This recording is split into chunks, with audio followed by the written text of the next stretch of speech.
This is the Villa Vitati, near Florence, where on New Year's Day 1900 Bernard Berenson made his home and where he continued to live for the next 58 years.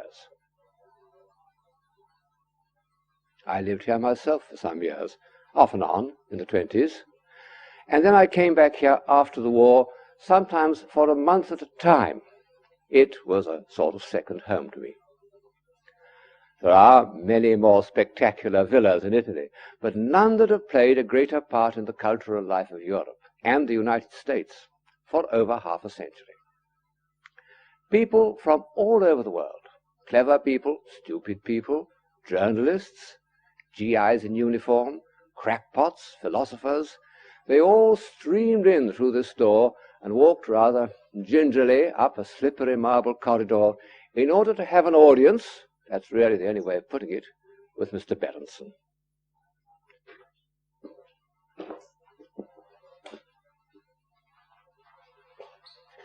Who was he, and why was he so famous? A short answer is that he was an art critic, but art critics are not normally the subject of legend. There was much more to it than that. Well, before the legend fades, and all the people who knew Mr. Berenson have followed him into the next world, it's worth trying to put on record some of the qualities of this extraordinary human being. He was born in 1865 in a small town in Lithuania, the son of a leading Jewish family. As a result of various persecutions, his family moved to the United States when he was 10, and he was brought up in the old North Quarter of Boston, where many European immigrants had taken refuge. Well, slum clearance has removed his two homes, and only the house next door remains as witness of a part of his life that he rarely mentioned. He was very precocious. He once told me that his mind functioned better when he was 12 than it ever did again. The center of his intellectual life was the Boston Public Library. When he could buy or borrow a book, he took it to a little canoe which he had discovered at a backwater of the Boston River, and there lay reading throughout the whole summer day. His favorite author was Goethe, and he formed the secret ambition to become a poet, philosopher, and universal man. As he was also strikingly beautiful, he attracted the attention of various local ladies who paid for him to go to Harvard. Whatever else in the course of a long life he altered his mind about, it wasn't Harvard University. His affection for this great institution never wavered for a moment. He was a student of Oriental languages, and in an application for a traveling fellowship, which he didn't get, he claims that he excels in the field of Arabic, Assyrian, Hebrew, and Sanskrit. As for art, it is here, he says, that I feel weakest. He never forgot his early interests, and I have seen him talking to the professor of Hebrew at Oxford quite convincingly. I believe that his claim to know 21 languages was correct, and it was a source of embarrassment to those who sat beside him at this lunch table when he suddenly switched from German to Italian or made a long quotation in Aramaic. In 1886, a group of friends in Harvard, headed by a remarkable dilettante named Charles Loeser, raised the money for him to go to Europe. He was extremely poor. He told me that he often couldn't get enough to eat and lived on stale bread. But he managed to make his way to Greece and Italy, and what he saw transformed him from a student of comparative languages into a student of the visual arts. All his letters show that the young Berenson was an idealist, but, ironically enough, the ability to say who painted what picture was to bring him far greater rewards than he would ever have achieved by being a second Goethe. One reason was that in 1895 he published an article on an exhibition of Venetian painters in English collections, asserting, somewhat dogmatically, that very few of them were what they claimed to be. Well, no American collector wanted to be caught out like that.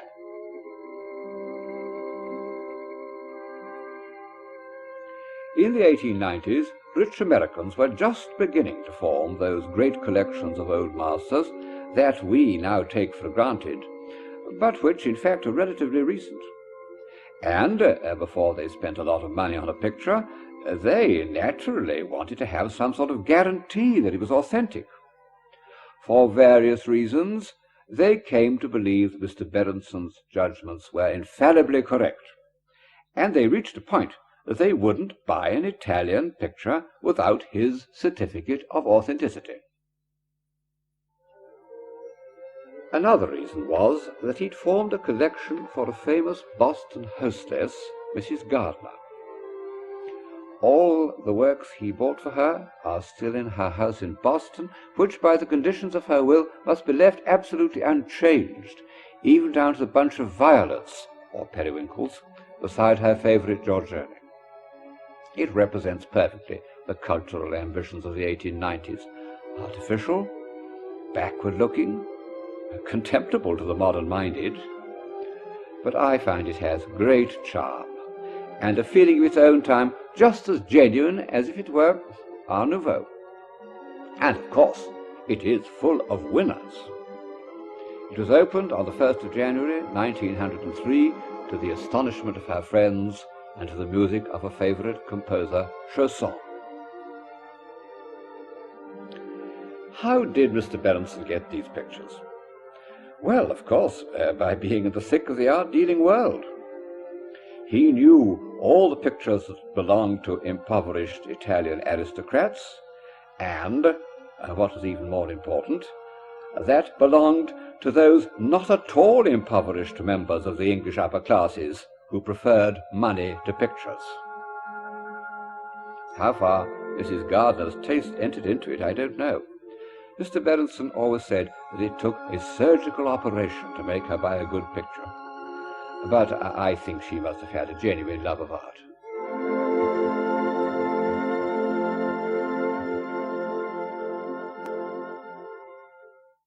Well, at this point, I suppose one must face the question whether working for dealers influenced Mr. Berenson's judgment as an expert. I'm quite sure he never yielded to pressure, as so many of his fellow experts did. But I suppose that great pressures were put upon him to treat doubtful pictures optimistically. And unfortunately for his reputation, his judgment did genuinely become more catholic and more inclusive during those years. He became more interested in the artist's invention and less in his execution. The asperity of the early lists is replaced by an almost exaggerated magnanimity. Another thing, not having worked in a gallery, he hadn't seen enough of picture restorers, and he didn't realize what marvelous craftsmen they are. Some of the pictures he authenticated, if they were scrupulously cleaned, would look like a map of Polynesia. So the rewards came in, and by 1900 he could afford to rent, later to buy, this villa. He was also able to make a collection for himself.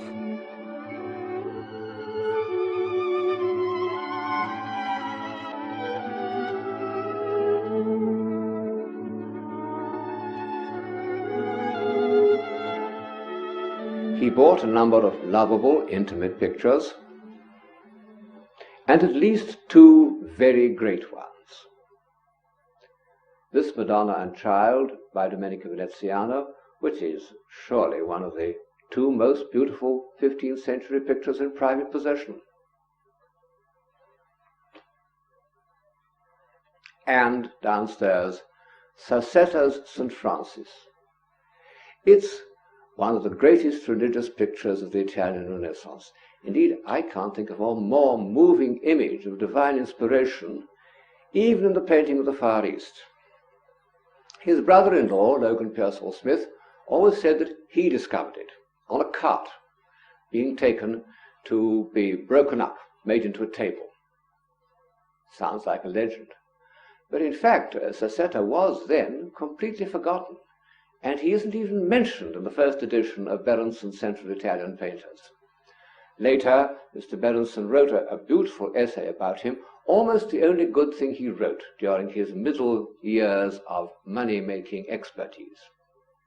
However, his somewhat less severe standards did allow him to achieve one wholly admirable ambition: the formation of a great library, a library on the history of art and on what is sometimes laughingly described as civilization. This library was the apple of his eye. He spent hours every week looking through booksellers' catalogues. He used to say that he would rather be remembered by it than by anything he had written. It also gave him a lot of pain, because he could never find the book he wanted and knew was there, and half the morning would be spent in fruitless rages.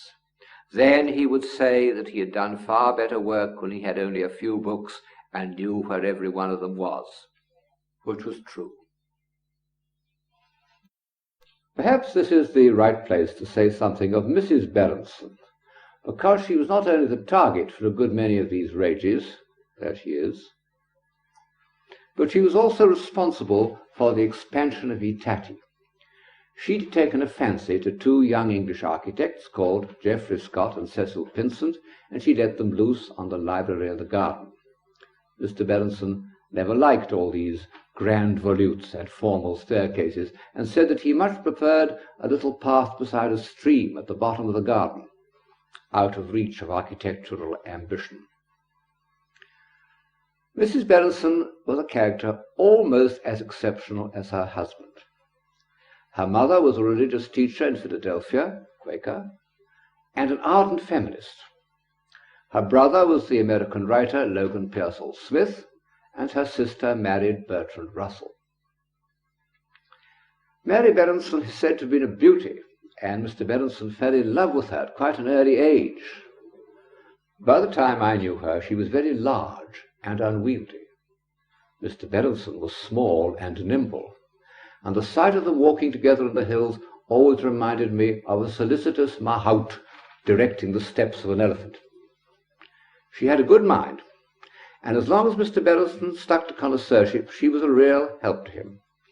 She wrote in a letter, "What a passion it was for us in those days to whisper to each other a new name for an old thing. We used to wonder if Adam had half as much pleasure in naming the animals as we from naming these ancient paintings." However, the business of saying who painted what, although it brought Berenson wealth and fame, would not have won him immortality unless the little books containing lists of authentic pictures had not also contained introductory essays on the nature of Italian painting. And two of these, the ones on the Florentine and the Central Italian painters, these ones, are masterpieces. Reading them, one can understand for the first time why the young Berenson made such an impression on his contemporaries. For one thing, they contain extraordinarily accurate and durable judgments. You know, our assessment of old masters is governed by fashion, like everything else. Posterity is very fickle. But Mr. Berenson's evaluations of the painters of the Renaissance have remained practically unchallenged for almost 80 years. And this is because he was not a narrow specialist, but a true aesthete, who would compare the Renaissance painters with the best of his own contemporaries. Daumier, Cézanne, Monet, Degas, these names appear again and again in his introductions, at a date when they had never been heard of in England. And then, in the introductions, he tries to give some reasons why works of art affect him as they do. He'd been a pupil of the American philosopher William James, who was a pioneer of experimental psychology, and Berenson had determined to find some explanation for our pleasure in works of art which wasn't merely mystical or magical. He found a point of departure in his favorite author, Goethe, who said that works of art must be what he called life-enhancing. Berenson suggested that one way that they may achieve this is by making us imagine that we have real physical feelings when we look at them. He called these feelings ideated sensations, and he identified several of them. The one he valued most he called tactile values. Well, it's a sort of high-sounding phrase that becomes fashionable, and in the 1890s intellectual snobs began to use it, as they do psychoanalytical jargon today, without having a very clear notion of what it meant. But it has a grain of truth in it, because ultimately our sense of what is real is confirmed by what we can touch. And to stimulate our ideated sensations of touch could well be life-enhancing. I think it is true that one reason why we admire the work of Giotto, the father of Florentine painting, is that he had almost beyond anyone the power of making his figures look solid, as if one could put one's arms round them. And this he achieved not by imitation, but by some intense conviction of their solid reality. Then, in his Central Italian painters, he identified another very convincing ideated sensation, which he called space composition. It is, he said, the art which humanizes the void, making it an enclosed Eden, a domed mansion wherein our higher selves can find an abode. In such pictures, how freely one breathes, as if a load had just been lifted from one's heart. Not quite our contemporary idiom, but there's truth in that too. I don't pretend that these ideated sensations provide a complete explanation of why we enjoy pictures. They don't take us all the way, but such progress as we make is on solid ground. They are not simply incantations, as is most writing about aesthetics. And one thing I can vouch for, that they represent Mr. Berenson's own experience. Looking at pictures of him, one could almost see his frail little body reacting physically to the tactile values, the space composition of the work before him. The impact of the Mediterranean, of Italy in particular, turned aesthetic experience into religious faith. And it was here at Monte Oliveto Maggiore, near Siena, that Berenson became a Catholic. Although he didn't remain a practicing Catholic for very long, he always retained a Catholic point of view.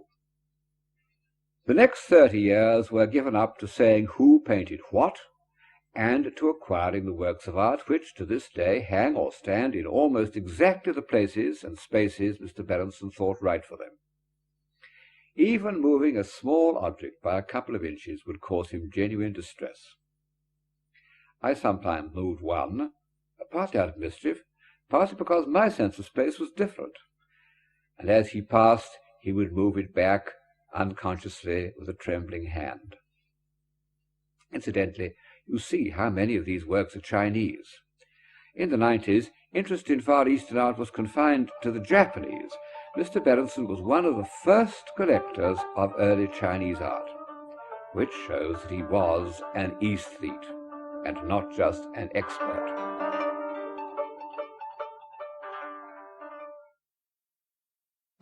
As early as 1901 he wrote, "I see how fruitless an interest is the history of art, and how worthless an undertaking is that of determining who painted whatsoever it be. I see now how valueless all such matters are in the life of the spirit." Yet he went on doing it, and doing practically nothing else, for 40 years. No wonder that he wrote in his autobiography, "I have never regarded myself as other than a failure. This sense of failure, a guilty sense, makes me squirm when I hear myself spoken of as a successful man." But these years were not entirely wasted, because Mr. Berenson talked. And through talk he made himself into a work of art, a very complex, sometimes rather questionable, but infinitely fascinating work of art. Alas, you can't hear Mr. Berenson talking. You can't even hear the sound of his voice because he would never let it be recorded. He wouldn't even speak on the telephone. And when he was given the freedom of the city of Florence, he refused to make a speech. He just bowed and withdrew. I must confess that I found Beebe's talk to a group at luncheon much less interesting than when it was addressed to a single companion, preferably on a walk in the hills.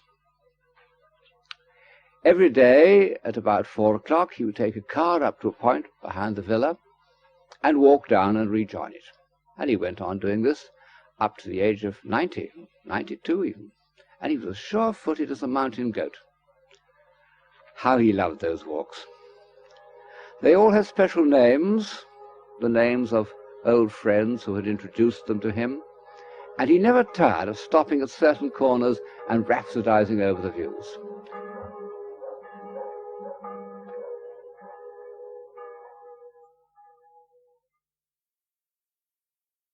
He was a marvelous observer of nature, and he was much more sympathetic when he was away from the rather stifling atmosphere of Itati.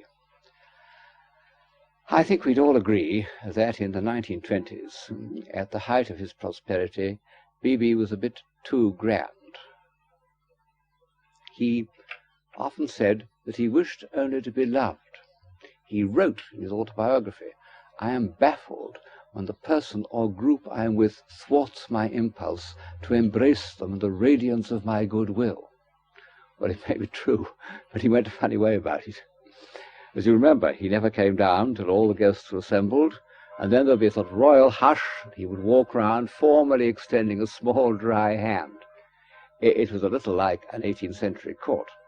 But then, when one travelled with him, it was entirely different, because in order to see something that he thought might add to his stock of ideas, he'd put up with anything. Look at every case in the most tedious museum, listen patiently to the most crashing bore. He wasn't at all dependent on luxury, as his critics have sometimes maintained. One of the reasons that one enjoyed Beebe's company on his travels was that, confronted with history, he would talk about history. It's a pity that that talk was never recorded or filmed, because it showed his powers at their best. He had a prodigious memory, unimpaired up to the age of 80, and he had the gift of relating incidents to each other and viewing them all in the light of a single consistent philosophy. He saw historical events in proportion, which may be one reason why his Jewish critics attack him for not being sufficiently one of themselves. As a matter of fact, he never played down his Jewish ancestry. He loved to praise the poetic genius of the Old Testament prophets, and he could quote them in the original Hebrew, which is more than some of his critics can do. But he hated nationalism in all its forms, and he'd no use for provincialism. He really deserved that old-fashioned title, a citizen of the world. Throughout the greater part of the war, he stayed on at Itati, but he had to go into hiding after the Allied landing in Italy in 1943. Staying in the villa of a friend, the San Marino ambassador to the Vatican, who had diplomatic immunity, he, like the prodigal son, came to himself. Having no smart people to talk to, he wrote. Although these books are rather chaotic and digressive, I believe they are the best things he ever did, and they give an idea of why we all admire him so much. His Sketch for a Self-Portrait is an astonishing, to an Englishman, sometimes rather an embarrassing piece of what he himself called self-dredging. And his Aesthetics and History really is a goldmine of wisdom. Almost every sentence makes one pause. One often starts by disagreeing violently, and then, on thinking it over, one realizes that Beebe has seen through some fashionable opinion of which one is oneself the dupe. After the war, Beebe became quite benevolent, and I must add he was exceedingly kind to me. He let me stay at Itati often for months at a time. And then, of course, there was another reason why after the war the atmosphere of Itati became so much sunnier: Nicky Mariano. I ought to explain that she was a lady half Balt, half Neapolitan, who had been introduced into Itati by Mrs. Berenson for complex personal reasons in about the year 1919. She was given the post of librarian, for which she had no qualifications at all, although she afterwards became quite a good scholar. She was the mainspring of the whole place, and became, in effect, the second Mrs. Berenson, because Mrs. Berenson died in 1945 after being out of action for many years. Everyone who went to Itati loved her, and no one loved her more than Mr. Berenson.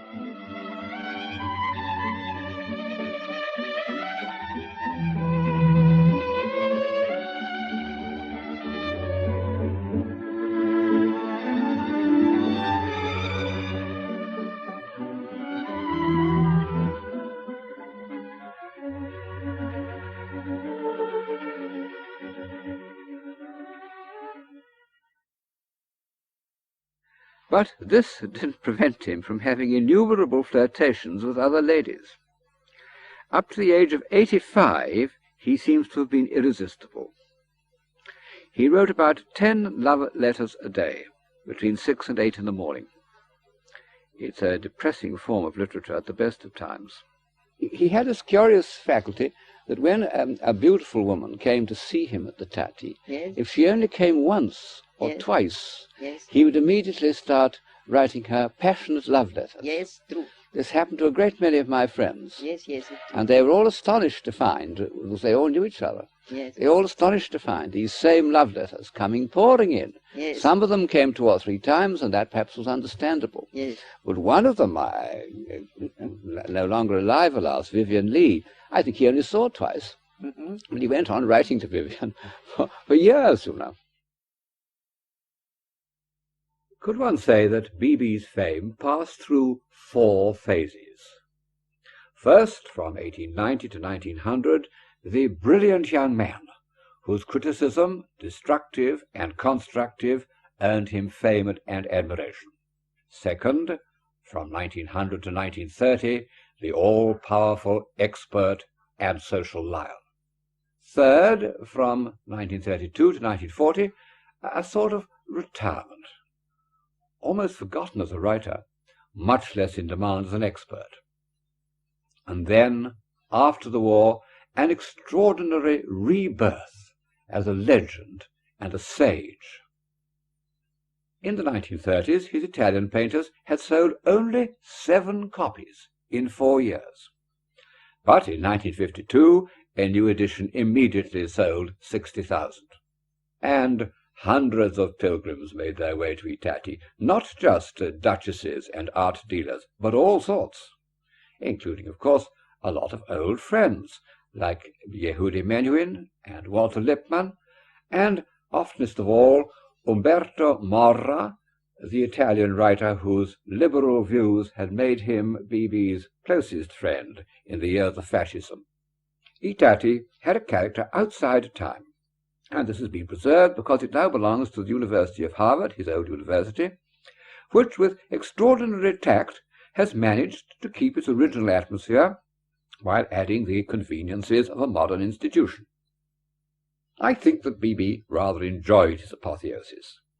One of the nice things about him was that, in spite of all his disillusioning experiences and his vast knowledge of history, with all the grounds for pessimism which that provides, he never became a pessimist. He was incurably hopeful. He was always prepared to think that a goose was a swan, and by golly saw enough geese to put a strain on his credulity. The fact is that he loved life. When he was very old, almost 90, he said, "I would willingly stand at street corners, hat in hand, begging passers-by to drop their unused minutes into it." And if he loved people no less, he loved nature even more. he completely transcended, in his own experience, the distinction between art and nature which had dominated and bedeviled aesthetic theory in his lifetime. And perhaps the right place to take leave of him is not in front of a familiar picture, but in front of one of those works of nature that he found inexhaustibly life-enhancing, like this old tree, which was the object of one of his walks. What a sense of life and movement, what tactile values, and beyond it, what space composition.